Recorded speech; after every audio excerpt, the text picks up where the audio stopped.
ಹಾಗೂ ಉತ್ತಮ ಮಳೆ ತ್ಯಾಗರಾಜ ನಗರದ ಶ್ರೀ ದತ್ತಾತ್ರೇಯ ದೇವಸ್ಥಾನದಲ್ಲಿ ಅಂಗಾರಕ ಸಂಕಷ್ಟಹರ ಗಣಪತಿ ಹೋಮ ವಿಶೇಷ ಪೂಜಾ ಕಾರ್ಯಕ್ರಮ ಜರುಗಿತು. ಶ್ರೀ ಮಹಾಗಣಪತಿ ಹೋಮ ಹಾಗೂ ಶ್ರೀ ಸಂಕಷ್ಟಹರ ಚತುರ್ಥಿಯ ಪೂಜಾ ಕಾರ್ಯಕ್ರಮ ಅತ್ಯಂತ ಅಚ್ಚುಕಟ್ಟಾಗಿ ನೆರವೇರಿಸಲಾಯಿತು. ಜ್ಯೇಷ್ಠ ಮಾಸದಲ್ಲಿ ಗಣಪತಿಯನ್ನ ಪೂಜಿಸುವುದರಿಂದ ಸಕಲ ಸುಖ ಪ್ರಾಪ್ತಿಯಾಗುತ್ತದೆ ಎಂಬ ಧಾರ್ಮಿಕ ನಂಬಿಕೆ ಇದೆ. ಮನೆಗೆ ಸಂತೋಷ, ಸುಖ ಮತ್ತು ಸಮೃದ್ಧಿ ಬರುತ್ತದೆ ಮತ್ತು ಎಲ್ಲಾ ಕಾರ್ಯಗಳಲ್ಲಿ ಯಶಸ್ಸನ್ನ ಸಾಧಿಸಲಾಗುತ್ತದೆ.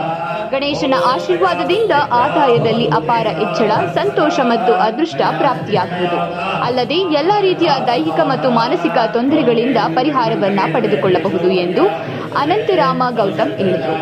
ಹೋಮ ವಿಶೇಷ ಪೂಜಾ ಕಾರ್ಯಕ್ರಮದಲ್ಲಿ ಶ್ರೀನಾಥ್, ಶೇಖರ್, ಸುಬ್ಬಣ್ಣ, ಡಾಕ್ಟರ್ ಬಾಲಾಜಿ, ವೆಂಕಟೇಶ್ ಹಾಗೂ ಭಕ್ತರು ಪಾಲ್ಗೊಂಡಿದ್ದರು.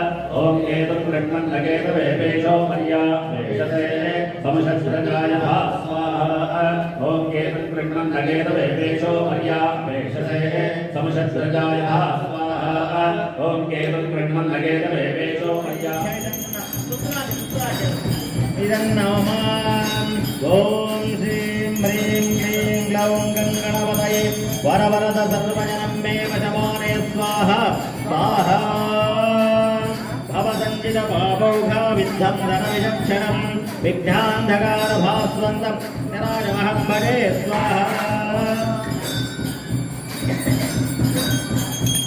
ಓಂ ಚಂಚಮೇ ವಯಶ್ಚಮೇ ಪ್ರಿಯಂಚಮೇ ರುಗಾಮಚ್ಚಮೇ ಗಾವಚ್ಚಮೇ ಸೌಮನಸಚ್ಚಮೇ ಭದ್ರಂಚಮೇ ಶ್ರೇಯಶ್ಚಮೇ ವಸ್ಯಶ್ಚಮೇ ನಿರಶ್ಚಮೇ ಭಯಶ್ಚಮೇ ದ್ರವಿಣಶ್ಚಮೇ ಯಕ್ಷಾಚಮೇ ನಕ್ಷಾಚಮೇ ದೇವಶ್ಚಮೇ ದುರಿಶ್ಚಮೇ ವಿಶ್ವಂಚಮೇ ಮಹಶ್ಚಮೇ ಸಂವಿಶ್ಚಮೇ ಜ್ಞಾತ್ರಂಚಮೇ ಲೋಶ್ಚಮೇ ಮಧೋಶ್ಚಮೇ ಧೀರಶ್ಚಮೇ